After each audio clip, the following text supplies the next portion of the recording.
The sun had barely risen over the quiet frontier outpost when the news spread that a special handover was about to take place. The air was cool, the sky soft with morning light, and a thin line of smoke still drifted above the chimneys of the small settlement. Normally, mornings here were calm and peaceful, with shopkeepers sweeping their front steps and ranch hands preparing for the day. But this morning felt different. People were curious, whispering, and gathering near the dusty open space beside the wagon shed. Word had traveled quickly. The soldiers were bringing in a young Apache boy who had been found traveling alone. No one knew his full story, only that he needed temporary care until the local agency decided what should happen next. Some people called him a hostage, though no one really knew if that word was true or just something passed around by worried mouths. The boy had not hurt anyone. He had simply been brought here because the adults believed he needed help and protection. Still, many townsfolk felt unsure. They were not used to children arriving this way, especially a child from a community they knew so little about. Some had never spoken to an Apache person before. Others carried old misunderstandings that made them feel nervous even when nothing was wrong. And so, the outpost, usually slow and sleepy at sunrise, suddenly felt crowded with watchers who stood at a distance, speaking in low voices and trading guesses about what would happen next. The officers arrived first, guiding a simple wooden wagon pulled by two gentle horses. Inside the wagon sat the quiet boy, wrapped in a blanket that looked older than he was. His dark eyes observed everything, every face, every corner, every movement, but he said nothing. His hands stayed close to his chest, holding tightly to the edge of the blanket, as if it were the only familiar thing left to him. The wagon came to a stop near the well, and the boy looked around with calm curiosity. He did not cry or look scared, but he also did not smile. His expression was still and unreadable, as if he were trying to understand where he was and why so many people were watching him. Immediately, the murmurs in the crowd grew louder. "I don't know what they expect us to do," one shopkeeper whispered to her neighbor. "He seems so small." The neighbor replied softly, "But what if he should go somewhere else? Someone trained? Someone official?" A ranch hand shook his head. "Someone has to look after him. But who?" The officers stepped away from the wagon and tried to call the crowd closer to explain the situation. But most people only shuffled their feet or looked down. It was not that they disliked the boy. If anything, several people felt sympathy for him. But they also felt unsure. Unsure of his language, unsure of how to communicate, unsure of what kind of care he might need. They told themselves someone else, maybe someone with more experience, should volunteer. A few of the outpost children peeked from behind their parents, curious about the boy who looked their age but seemed so alone. They wanted to say hello, but the adults motioned for them to stay back, as if the situation was too delicate for young voices. Still, the boy did not look upset. He simply watched. His calmness made some people even more nervous, because they expected a child to act differently, cry, cling, or ask questions. But this boy was nothing like the children they knew, and unfamiliar things often made people pause. At the center of the gathering, the commanding officer cleared his throat. He explained that the agency had requested temporary housing for the child only a few days, maybe a week, until they could find his family or decide on the proper arrangement. "We just need someone kind and responsible," the officer said. "Someone who can give the boy a safe place to sleep and proper meals." Still, no one stepped forward. The crowd fell quiet except for a few uneasy coughs and the rustle of skirts in the breeze. A few townspeople looked at each other, waiting for someone else to take the first step. But no one moved. The more seconds passed, the heavier the silence became. The officers exchanged tired looks, unsure of how to encourage the crowd without pressuring them. Through all of this, one man stood at the very edge of the group, half in the shade of the old barn. His name was Eli Morgan, a quiet rancher who lived several miles outside the town. Most people knew him only by sight and a handful of short conversations. Eli rarely spoke unless he needed to, and when he did, his voice was soft and steady. He had the kind of presence that made people feel calm, even when they didn't know him well. He lived alone on his ranch, tending to his horses, repairing his fences, and working the land with simple dedication. Eli had arrived that morning only to pick up a new bag of feed and perhaps a few supplies before heading back home. He had not expected to find a crowd gathered or a child needing help. Yet as he stood there, watching quietly, he felt a strange pull toward the wagon and toward the boy who sat inside it. From his distance, Eli could see the boy's eyes calm but full of questions. Those eyes reminded him of something from long ago, a memory he usually kept hidden from himself. He had once been a child who lost his family, too.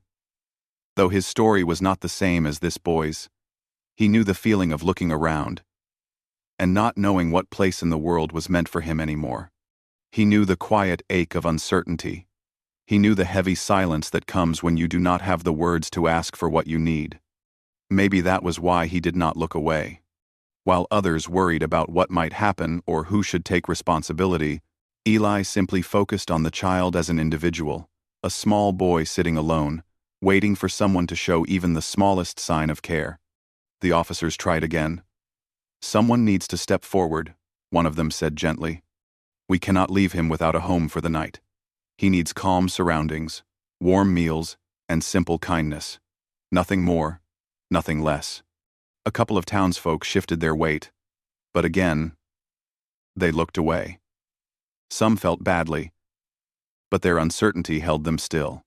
Others felt that someone quieter, braver, or more experienced should take the responsibility. A few thought, "Surely someone else will volunteer soon." Eli watched all this with a steadily growing sense of understanding. He could tell no one in the crowd intended any harm. They simply did not know what to do. They did not know how to bridge the distance between themselves and the boy. The problem had become larger in their minds than it should have been. The boy, still sitting in the wagon, looked at the people surrounding him, but his gaze landed on no specific person. He seemed to be waiting for something, maybe a sign, maybe a friendly gesture, maybe an answer to a question he could not speak aloud. And then something simple happened. The boy's blanket slipped a little from his shoulder, and he quietly pulled it back around himself, as if reminding everyone that he was just a child trying to stay warm in the morning breeze. That small, gentle motion struck Eli deeply. Something in his chest shifted, almost like an echo of a long-forgotten feeling. He realized he could not simply stand there and watch. He had a warm home. He had extra food. He had space. Most of all, he had the quiet patience that a child might need. The crowd waited. The officers waited. The morning drifted on, and the boy's eyes slowly moved across the group until they landed softly, unknowingly, on the quiet rancher in the shade. Eli breathed in, let the breath out slowly, and understood his decision even before he took a step. Eli Morgan did not step forward right away. Even after feeling the quiet decision forming inside him, he remained still for a few more moments. It was in his nature to think before acting, to make sure his heart and mind were in the same place. The crowd continued to murmur softly, and the officers kept glancing around with gentle, but worried, expressions. Yet no one noticed the quiet rancher at the edge of the gathering, standing with calm patience. He wanted to be absolutely certain he was making the right choice not just for the officers who needed help, but for the boy himself. A child deserved more than a rushed decision. He deserved someone who truly meant it. While Eli stood there in quiet thought, he kept watching the boy in the wagon. The boy sat upright, calm but alert, his hands still gripping the blanket. The morning was getting a little warmer now, but he kept the blanket close, as if it offered comfort more than warmth. His eyes moved slowly from face to face, as though trying to read the thoughts of the people around him. Eli wondered what the boy was thinking. Did he feel uncertain? Did he feel hopeful? Or was he simply waiting for whatever came next? It was impossible to tell, But something in the boy's stillness felt familiar to Eli. When Eli had been young, he too had often stayed quiet when he was unsure, watching and listening before deciding whom he could trust. The rancher shifted slightly and leaned a shoulder against the barn wall. From where he stood, he had a clear view of the entire scene. He saw the officers standing near the wagon, trying to encourage the crowd with gentle words. He saw the townspeople, most of them kind-hearted but hesitant, looking anywhere except at the child who needed help. He saw the children peeking from behind parents' legs, curious but confused. And he saw the boy, alone in a wagon, that seemed far too big for such a small figure.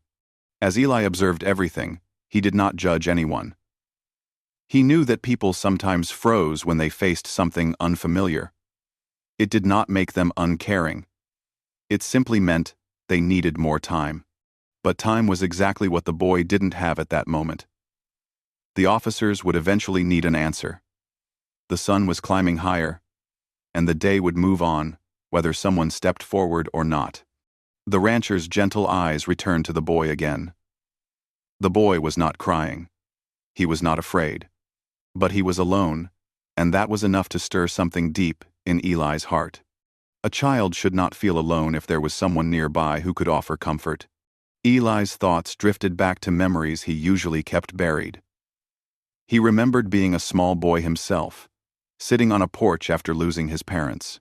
He remembered the tight knot in his stomach, the way the world felt too big, too quiet, too confusing. He remembered how every face around him looked unsure of what to do with a child who suddenly had nowhere to go. And he remembered one kind neighbor who finally stepped forward and offered him a temporary home. It had not solved everything, but it had helped him breathe again. It had shown him that the world still had gentle hearts. Even many years later, he still remembered the feeling of being welcomed when he needed it most. Maybe that was why he was here now, watching a new child face a similar moment. Life had a strange way of bringing old memories back at the right time. The commanding officer cleared his throat once again, trying to gather attention. His voice was patient, not stern. "Friends," he said, "we only ask for a few days of help. The boy needs a safe place to rest. We will not leave anyone unsupported. Whoever volunteers will receive assistance from the agency if needed." And his words were kind. But still, no one moved. People exchanged quiet glances, but their feet remained planted. Eli slowly looked around at the crowd. He did not feel annoyed or disappointed. If anything, he felt a soft understanding. Many of these people had families to care for, shops to run, or farms with long lists of chores. Taking in a child, even for a short time, was a responsibility they did not feel prepared for. But Eli knew his own life was different. His ranch was peaceful and roomy. His days were quiet. His work was simple and steady. And most importantly, he had learned long ago how to live with silence, how to understand it, how to make it gentle rather than lonely. He looked at the boy again. Silence surrounded him like a soft cloud, and Eli knew he could meet that silence without discomfort. Near the front of the crowd, a woman spoke in a soft voice. "Maybe the agency can take him directly," she suggested. An officer shook his head kindly. "They're too far away. The boy needs a place for now." A man nearby rubbed the back of his neck and said, "Maybe tomorrow someone will be ready." The officer smiled politely but replied, "He needs somewhere today." The boy heard some of this, though he might not have understood the words. But the tone of the voices, the hesitations, the uncertainty, it was enough for him to understand the general feeling. His small fingers tightened on the blanket again. It was the only sign of emotion he had shown since arriving. Eli took a quiet breath. He had made his decision in his heart earlier, but now it settled firmly in his mind as well.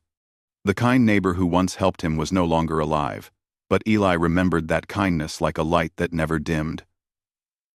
Now, it was his turn to pass that light forward. He stepped out from the shade slowly, not wanting to startle anyone. His boots brushed lightly against the dirt, and the sound made a few people turn their heads. The officers noticed him, recognizing his calm and familiar figure. Eli had always been a quiet presence in town, a man who worked hard, spoke little, and caused no trouble. People respected him without knowing him well. When he walked forward, they stepped slightly aside, not because he demanded space, but because his presence carried a natural, gentle seriousness. The boy in the wagon noticed him too. He did not move, but his eyes followed Eli with quiet curiosity. Eli paused a few steps from the wagon. He didn't speak right away. He simply looked at the boy with a calm, steady expression, one that carried understanding rather than pity. The boy held his gaze for a moment longer than he had with anyone else. Then Eli turned to the officers. "If it's still needed," he said quietly, "I can take him." The words were simple, soft, almost like a breeze, but their effect was immediate. The crowd grew silent, completely silent. A few jaws dropped a little, a few eyes widened. The shopkeeper who had whispered earlier covered her mouth in surprise. Even the officer who had spoken moments before blinked as though he had not expected the quiet rancher to be the one to volunteer. "You?" the officer asked gently, wanting to be sure he had heard correctly. Eli nodded once. "I have space. The ranch is calm, and I don't mind the quiet." The officers exchanged looks of relief and gratitude. One of them let out a long breath he had clearly been holding. "Thank you, Eli," he said with genuine appreciation. "That would mean a great deal." 3. Jadabai. The crowd murmured softly, some in admiration, some in relief, others simply surprised. But no one questioned Eli's offer. In their hearts, they knew he was the right person.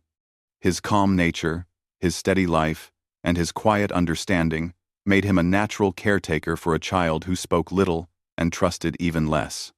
The boy continued to watch Eli, his expression unchanged but his gaze steady. Something in his eyes softened just a little, just enough for Eli to notice. Eli did not smile broadly. He simply gave a small, reassuring nod, a silent promise that the boy would not be alone. The moment Eli spoke his quiet promise, the entire atmosphere around the outpost shifted. It was as if the long, heavy pause that had hung over everyone suddenly lifted. People seemed to breathe again. The officers exchanged relieved glances, and a few townsfolk whispered words of admiration. Still, nothing in the scene felt loud or rushed. Instead, it felt gentle like a soft breeze passing through, brushing against everything it touched. Eli did not turn to the crowd or look for approval. His attention remained steady on the boy in the wagon. He took a slow step forward, moving with patience so the child wouldn't feel startled. The boy's eyes followed him, calm but observant, as though he were studying every detail of this man who had unexpectedly stepped out of the shadows to stand beside him. The wooden wheel of the wagon stood between them, its spokes dusty from the morning travel. Eli raised a hand slightly, not to reach out, not to touch, just to show he meant no harm. He moved with the kind of quiet respect that comes from understanding someone else's silence. "Hello," Eli said softly. The boy did not respond with words, but he did blink slowly, as if acknowledging the greeting. It was a small gesture, but it carried meaning. Eli recognized it instantly. The officer nearest the boy stepped closer. "He hasn't spoken much," he explained in a low tone, "but he seems calm around kindness." Eli nodded. "That's enough for now." A simple sentence, yet it held warmth. The officer helped the boy rise from the wagon seat. The boy moved gently, keeping his blanket around him like a protective layer. When his feet touched the ground, he stood quietly, looking up at Eli again. He did not step away, nor did he move closer. He simply watched, waiting. Eli crouched down so his eyes were level with the child's. He placed one hand loosely on his own knee. "My home is quiet. The animals are friendly. You'll have food and a soft place to rest." The boy didn't nod or shake his head. He only looked at Eli with a slow, thoughtful gaze, as if deciding whether he could trust this soft-spoken man with the calm eyes. "His name?" Eli asked the officer gently. "We're not fully sure," the officer replied. "But we think he said something that sounds like Taza. It might be his name." "Taza," Eli repeated softly, letting the sound settle in the air. The boy's eyes flickered, not with fear, but with recognition. The name meant something to him. That was enough for Eli. "All right," Eli said kindly. He said the name again, not loudly, but with simple respect. A small part of the boy's expression softened, barely noticeable but unmistakably there, the kind of softness that appears when someone hears their name spoken with kindness. Eli reached for the small bundle of belongings the officers had gathered for the boy.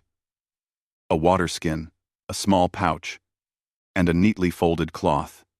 He held the bundle carefully, then turned to Taza. "Shall we go?" he asked gently. Taza looked at the bundle, then at Eli, then at the path leading out of the outpost. After a moment of stillness, he took a small step closer to Eli. It wasn't a bold step, but it was brave in its own quiet way. It was his way of saying he was willing. Eli stood and gave a respectful nod, not a nod of command, but one of acknowledgement. "Thank you," he whispered softly, though he spoke more to the moment than to anyone specific. The officers stood back, giving Eli and Taza space. One of them spoke with genuine gratitude. "We appreciate this, Eli. Truly. If you need help, just send word." "I'll manage," Eli replied, not proudly, but simply. As Eli guided Taza toward his horse, the crowd watched silently. Some carried thoughtful expressions, others peaceful ones. The children, who had been watching from behind their parents, peeked out with bright curiosity. One little girl waved shyly at Taza. He didn't wave back, but his eyes moved to her hand, and that alone made her smile. When they reached Eli's horse, a calm, chestnut mare named Maple, the animal turned her head toward the boy as if greeting a new friend. Maple's gentle eyes and slow movements helped soften the moment even more. Eli placed the bundle of belongings in his saddlebag. Then he turned to Taza. "She's very gentle," he explained, giving Maple's neck a soft pat. "You can ride with me. It's a wide saddle, and she walks steady." Taza hesitated for only a breath before stepping closer. Maple lowered her head, sniffing lightly near the boy's blanket. The boy reached a cautious hand forward and touched the horse's warm neck. The contact was simple, but it carried a quiet kind of hope. Eli lifted Taza onto the saddle with careful, respectful movements, making sure the boy felt secure. Then Eli mounted behind him, leaving just enough space so the child would not feel crowded. Maple shifted her weight and began walking slowly, her hooves creating soft sounds on the dirt path. As they left the outpost, the crowd gently parted, making room. Some offered small smiles, others soft nods. No one spoke loudly. They simply watched as the quiet rancher and the quiet boy rode away. Two calm figures heading toward a new beginning, neither of them fully understood yet. The open land stretched before them in warm colors, golden grass, soft hills, and wide blue sky. The breeze carried the scent of earth and wildflowers. Taza held onto the blanket around him, but he didn't grip it tightly anymore. Every so often, he glanced at the land around him, taking in the peaceful scenery. Eli let Maple choose the pace, knowing a calm ride would help the boy feel safe. After a few minutes, he spoke gently, his voice low enough to be comforting. "It's a quiet life out at the ranch, but it's a good one. You can help with small chores if you like, or you can rest. Whatever feels right." And Taza did not respond, but his posture relaxed slightly. His shoulders lowered just a little, and his grip on the blanket became more natural instead of tense. Eli noticed. He did not mention it, He simply let the moment be. They traveled down the winding path for a long stretch, surrounded by soft winds and open skies. Eli kept a respectful distance, not touching the boy unless necessary. He believed strongly that trust should grow at its own pace. The boy needed space to understand he was safe, and Eli was patient enough to give him that space. At one point, a small bird fluttered out from a bush nearby. Maple flicked her ears but kept walking calmly. Taza turned his head slightly to watch the bird fly across the sky.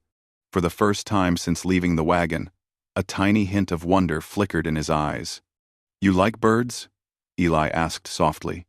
Taza didn't answer aloud, but he didn't look away from the sky either. That was answer enough. The trail eventually curved toward the low hills surrounding Eli's ranch. The ranch house came into view. A simple wooden home with a porch, a barn, a fenced area, and a small corral. The place was neat and full of quiet charm, touched by the soft colors of the afternoon sun. When they arrived, Maple slowed down as if she understood the importance of the moment. Eli dismounted first, then helped Taza down with gentle hands. The boy stood still, taking in his new surroundings. The ranch was peaceful, no loud noises, no crowds, only the soft rustling of leaves, the distant sound of a stream, and the calm presence of grazing horses. "This is home," Eli said softly. "For as long as you need it." Taza looked up at him. His expression was still quiet, still unsure, but no longer closed. There was space now. Space for curiosity, space for trust, space for beginnings. Eli gave a small nod. "Let's show you around." And so the quiet rancher and the quiet boy took their first steps onto the path of their shared story. One built not on words, but on understanding, patience, and the gentle kindness that asks for nothing in return. Eli guided Taza gently across the ranch yard, walking slowly so the boy could take in every detail without feeling rushed. The afternoon sun softened as it slipped behind thin clouds, spreading a warm glow across the land. The ranch felt peaceful, almost like it knew a new presence had arrived and wanted to welcome him in its quiet way. Taza walked with small, careful steps. His blanket was still wrapped around him, though he held it more loosely now. He looked around with wide, curious eyes. Everything was new to him: the wooden porch, the small chicken coop, the barn door slightly open with a warm light spilling out, and the gentle sounds of horses shifting their weight in the corral. "This way," Eli said in a soft tone, pointing to the porch. Taza followed him. The boards beneath their feet creaked lightly, but the sound was friendly rather than frightening. Eli opened the front door slowly, wanting to show the boy that every part of his home was safe. Inside, the ranch house smelled faintly of wood and something warm, maybe old tea or fresh bread from the morning. The room was tidy but simple. A rocking chair sat beside the window. A small table held a lantern and a few well-read books. The fireplace, though cold now, still carried the faint scent of yesterday's fire. "This is the main room," Eli explained. "You can sit wherever you like." Taza looked around, unsure at first. He moved closer to the rocking chair and touched the armrest with gentle fingers. The wood felt smooth. He gave the chair a tiny push, and it rocked slightly. For the first time that day, something like mild curiosity, almost a small spark of interest, appeared on his face. Eli watched with quiet satisfaction. He didn't rush to say anything. He didn't want to break the little moment the boy was having with a simple piece of furniture that felt safe and new at the same time. "I'll show you your room," Eli said after a few moments. Taza followed him down a short hallway. Eli stopped at a small door and pushed it open. "This will be yours," he said gently. The room was small but cozy. A neatly made bed sat near the window, with a soft blanket folded at the foot. A wooden stool stood beside it, and a small shelf waited on the far wall. Afternoon light filtered through the window, making the room glow in warm colors. Taza stepped inside slowly. He walked to the bed, touched the blanket with the tips of his fingers, then looked at Eli with a quiet expression that almost resembled a question. "Is this really for me?" "Yes," Eli said, without waiting for the question to be spoken. "It's all yours." Taza sat down carefully on the bed. The mattress dipped softly beneath his weight. He didn't smile yet, but his shoulders relaxed in a way that Eli noticed. It was a small change, but a meaningful one. "You can rest here whenever you want," Eli added. "There's no hurry. No one will disturb you." Taza lowered his gaze to the blanket on his lap and ran his fingers across it again. Something about the softness seemed to comfort him. "I'll be in the kitchen," Eli said. "If you're hungry, I'll make something light." Taza didn't speak, but he looked up long enough for Eli to see a brief glimmer of understanding. Eli left the boy in the small room to settle in. In the kitchen, he made simple food, warm soup, and a slice of bread. He placed the bowl on the table and stepped back down the hallway to gently knock on the open door. "Taza," he said softly. "Food is ready." Taza appeared after a moment, walking slowly but willingly. He sat at the table, holding the spoon with careful hands. Eli sat across from him, eating quietly so the boy wouldn't feel watched. The silence between them wasn't heavy. It was peaceful, like two people, learning how to share the same space, without needing too many words. After the meal, Eli cleaned up the bowls, and Taza followed him outside to the barn. The sky was beginning to shift into evening colors, soft oranges and gentle purples blending together. Inside the barn, the air felt warm and earthy. The horses turned their heads as the pair entered. One of them, a light brown mare named Daisy, stepped closer with a soft snort. Eli smiled. "You can greet her if you want." Taza hesitated, then extended a cautious hand. Daisy lowered her head, brushing her nose lightly against his palm. Taza's fingers curled softly, and his eyes widened in surprise at the warmth of the animal. Eli watched him. He could see the gentle shift in the boy's posture. "They're friendly," he said. "They like calm people." Taza didn't respond aloud, but he didn't step away from the horse either. He seemed to be studying her, trying to understand the gentle kindness in her eyes. "Tomorrow," Eli said, "I can show you how to brush their coats. If you want." Taza looked at him, then at Daisy, and nodded very slightly, almost invisible. But Eli saw it. It was the first clear answer the boy had given. The evening continued quietly. Eli showed Taza where the water pump was, how to wash his hands, and where he kept the lanterns for the night. Taza observed everything carefully, storing each bit of information in his mind. When the sun dipped behind the hills, they returned inside. Eli lit a lantern in Taza's room and handed him a soft towel and a cup of warm water. "If you want to wash up before bed," he said gently, "this might help you feel comfortable." Taza accepted the towel and nodded again, a small but real gesture.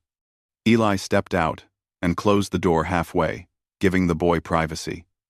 A few minutes later, Taza appeared in the hallway with slightly damp hair and cleaner hands. He looked calmer than before, as though the simple routine had settled him. "It's been a long day," Eli said kindly. "You can sleep whenever you're ready." Taza walked toward his room. He paused at the doorway, turned toward Eli, and held his gaze for a heartbeat. There was something in those dark eyes, something soft, something grateful, something that didn't need words. Eli gave a small nod, understanding without explanation. Taza went inside and climbed into bed, pulling the blanket close. The lantern flickered softly, casting warm patterns on the walls. Eli checked that the window was locked gently against the evening breeze, then stepped back into the hallway.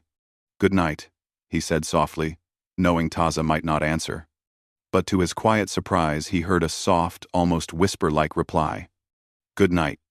The words were small, barely more than breath, but they were real. Eli paused, warmed by the gentle trust behind them. He walked to his own room with a peaceful feeling. He didn't know what tomorrow would bring, or how long it would take for Taza to feel truly at home. But he knew they had taken the first steps together, steps filled with patience, gentleness, and understanding. Outside, the ranch grew still under the soft blanket of night. The horses settled. The wind quieted. And inside the small house, a boy who had arrived unsure and silent now rested in a warm bed, wrapped not only in a blanket, but in the first touch of safety he had felt in a long time. The next morning began with soft golden sunlight spilling over the ranch. A gentle breeze moved through the grass, and the horses shifted quietly in their corral. It was a peaceful beginning to a new day, one that felt different, though neither Eli nor Taza fully understood why yet. Eli woke early as he always did, moving through his simple morning routine. He lit the stove, warmed water, and prepared a small breakfast. As he worked, he wondered if Taza would wake easily or sleep late after such a long and unusual day. Halfway through chopping vegetables, Eli heard soft footsteps in the hallway.